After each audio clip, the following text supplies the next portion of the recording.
tell you the good news. I was given a hot tip. I'm going back to the mothership. Hello and welcome to another episode of Globetrotting with Gillespie. Yes, it's me, Dana Gillespie, and I have globetrotted in a way from South Kensington all the way over to the other part of London near Regent's Park. And I'm sitting on the sofa with a guy I've known for so many years, and you will all know him anyway. I want you to meet Julian Clary. Hello, and Gigi. Gigi, and there's Albert over there who's in the dog basket. And Gigi is a feral Serbian dog who's completely mesmerised by you. Well, she's sitting on you now. Come on, you're going to say hello to me. She's been nuzzling your cleavage. Yes.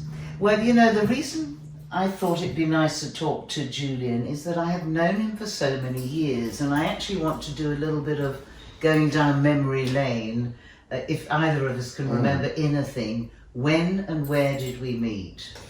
Well, I was about 15. Yeah. 59, 69, about 74. And were you in 1974 doing a gig at Brunel University? Yes. Yes, I think I came with my friend Nick. You came to Brunel? I think we did, yes. I remember you, I think, at the Nashville rooms in London. See, if Nick were with us, if he was still with us, he would tell us, because he's got that sort of memory. Yeah. We did quite a lot of those. Were you on a little tour? I was currently on a tour in the days that you could do tours. And of course then somehow Julian and I lost track. I think it was when you were doing Joan Collins' fan club. I don't know what happened. Somehow there was a gap. And then we reconnected because my aunt, who's up with Nick in that marvellous place in the sky having a good time, her hairdresser had gone to see you in Norfolk, and you'd got a programme, and for some reason in the back of the programme it said your favourite singer was me. Yes. Well, that never changed, even if we lost a few years. And then you did This Is Your Life, which, for those of you that are too young to remember what This Is Your Life was, it was when somebody would, who was it? Was it Eamon? No, it was Michael Aspel. Michael Aspel leapt out with the red book and said, "This is your life." And I came out from the back areas to surprise you. Yeah. Along with Jasper Conran. And who else did you have? Can you remember? Oh, God. Kingston Rowing Club. Oh, did you have them all? Yeah, they all trooped on, don't you remember? Because I used to be a coxswain for Kingston Rowing Club. I can't remember. I mean, that was about 20 years ago, so. Yeah, and then, well, I must tell you, ladies and gentlemen and everyone else, is that I've loathed panto all my life, ever since I had to do one in the 70s. I did a ghastly one of Cinderella, playing Dandini, and now I'm a panto convert thanks to you. How many years have you done your panto? Well, I've done that about 20 years, but you're talking about the London Palladium Panto, which what a lovely building that is. And it's really a variety show. It's a very lavish load of nonsense, so it's not like you're being treated like a child, so you probably enjoy it for the adult reasons that I enjoy. Well, me too. I did once go and see actually Rolf Harris in a panto where I was surrounded by little sort of girls in frilly dresses, age 5, and I was with a very naughty man called David Malin, who I used to write songs with. And if you're in that naughty mood, every sentence came out really naughty, but the little children were all 5 and they found it innocent, whereas your pantos, there aren't that many children in there. No, we don't just encourage the children to come, and it's too expensive for children anyway. Yeah. But if they do want to come, they can. There is a story in there somewhere, but it's the Palladium, it's a variety show. It's fabulous costumes, let's face it. Every time Julian steps onto the stage, there he is in a marvellous costume, and people go apeshit for your marvellous costumes. Where do they get stored, and what happens to them at the end of the shows? They all belong to the producers, Kudos, and they have warehouses in Scarborough, I believe. Okay. And I've never been, but apparently all of my costumes from over the years all have their own like aircraft hangar. I bet you need something the size of an aircraft. They're all looked after, but no one else is allowed to wear them. Normally, if you do panto, your costume would be worn the following year by Craig Revel Horwood or someone.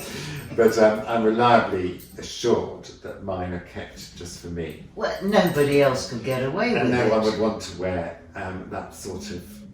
Have you got a favourite? I mean, do you have some favourites in your costumes, or are they all? There was. Did you see? Was it Dick Whittington where I came out and sang "The Man in the Mirror"? And the whole costume was like shards of glass. It was on the poster. That was a good one. And there was another one. They're all made by Hugh. They're all designed and made by Hugh Durrant, who you think takes lots of mind-bending drugs to dream them up. There's another one where I came on dressed as a party popper, so I'm like exploding with streamers and balloons and things. That was good. When you did Dick Whittington, did you get to say the immortal lines of 6 o'clock and no Dick and 10 miles from London and not a sign of pussy? No, we opted instead for, I had a duet with Elaine Page. Right. I know Dick so well, we sang, and it was sort of that, I can handle Dick better than you, I think you'll find I can. So we went down that path with the Dick jokes. Yeah, so what, you're doing another one this year? Well, I'm waiting to hear.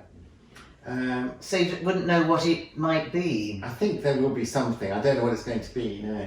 And you don't know who's in it? And I can't even think about it until... You've got stuff to do. Well, yeah, I don't actually start thinking about the panto until the first day of rehearsals when I've got the script. Yeah. Look at what's she got in her mouth? She's got her skunk, which she's very, very keen on. So all those years ago, and you've written all your books. How many books have you written now? I've written 3 novels, an autobiography, and 5 children's books, The Bolds. Well, I remember giving my mother your autobiography, A Young Man's Passage. And there's one chapter in it where it's a lot of names. She got a little confused with that. It's a great read, by the way. I love that. Imagine how my mother felt. The list of names is all the men I'd slept with. Right. Which I wrote, while I was writing the book, you know how it is done. Every now and then I think, oh, that was another one. Or I remember there was a man with one eye I met in Parma. And so I just had this little notepad and I wrote them all down. And then I read them through and it was quite poetic, you know. I thought, well, seeing as you're telling your story... Bob the Builder, those kind of things. Yeah. Tell us some names. Can you remember any of them? Well, I know my husband was one of the last names in it, Sensible Ian. Oh, right. It was a list of names, but you can't always remember people's names in the gay world. So it would be, you know, man on ecstasy in heaven, and it would be... But some of them, you know, I had relationships along the way, but during one's promiscuous years, well, they were just notches, I suppose. I don't mean that unkindly. I love them all. Well, I always say, I mean, even mine, because I burnt my diaries in a moment of feeling marvellously cleansed, having come back from India and Sai Baba, and I thought, you know, I better burn the past. Many people have said to me, oh, how awful, but actually one part of me is rather thankful, because these days things don't look the same in black and white like it used to in the old days. Yes. I did like that in your book, that you were so matter of fact about all the sex that we'd had with so many people. They weren't that famous. Sorry. No, but it was. I think you say it was sort of what you did at the end of the evening with whoever was still standing. You know. Well, that's how it was in those days. I actually talked to some Bowie fans on a Zoom call 2 days ago, and they all said, "Is it true?" and blah blah. And I said, you know, if you haven't lived through the 60s, then that's what one did in the 60s and 70s. You met somebody and Bob's your uncle in a way, and that's, you know, how times have changed. These days, frankly, I'd rather go out, have one of these things on my lap and a bar of chocolate and something good on the television. how times have changed. Yes, well, we've all changed, haven't we? Yeah, age. Would not do to be carrying on the same. No, have you been enjoying lockdown? It's gone on for so long. There's been so many lockdowns. I've enjoyed some of it, some of the time, and I've enjoyed calming down and having a clear head and a clear diary. And then I found myself getting on edge and suddenly tearful. It lasted a few weeks, and I think I was feeling trapped and like it would never end. And now that I feel it is ending, I feel okay again.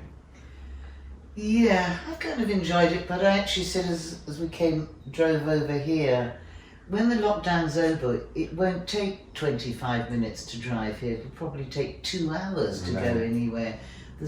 Anyway, I don't really even want to talk about lockdown. I'd far rather talk about dogs or chocolate, because we have a mutual love of violet creams. Violet, as opposed to violet creams, yes, violet creams. Which of course was the Queen Mother's favourite confectionery. I can only eat one at a time though. You can eat a box, can't you? I can eat about 12 in a row. Don't you get a sugar rush? Yes, I get a sugar rush. And then I vow not to do it again for ages, and I don't, because thank God the place that makes them is not quite in London, although one can nip into Fortnum's. What's the first thing you're going to do when lockdown is over?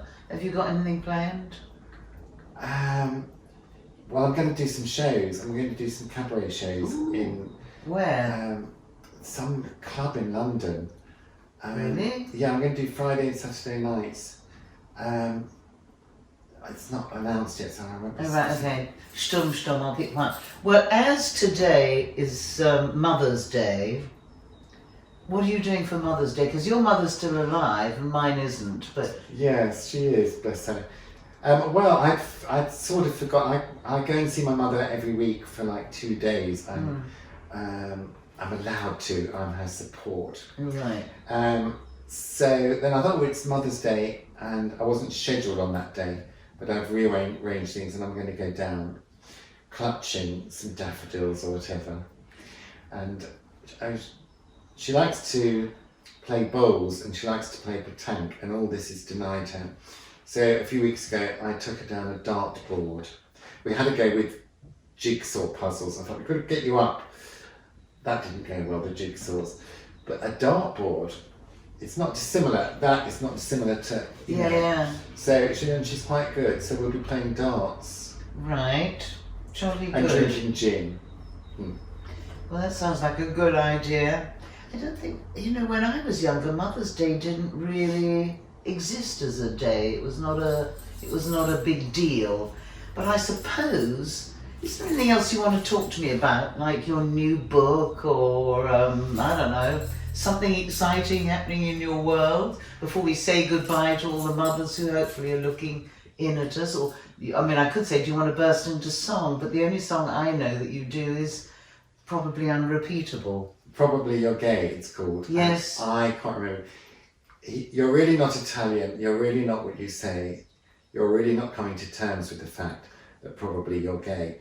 It was about someone I met who wasn't Italian and who wasn't heterosexual and wasn't being honest. Hadn't come out the closet. But was definitely gay, and that's as far as I can go. I can't sing it. All I can remember is the backing track. Dun, dun, dun, dun, dun, yes, it's a rewrite of that Francis Faye song. I'm looking at the window, yes. I'm waiting at the door, and hoping you... Oh, look at her teeth. I got sidetracked. She's got just as well. She has got beautiful teeth.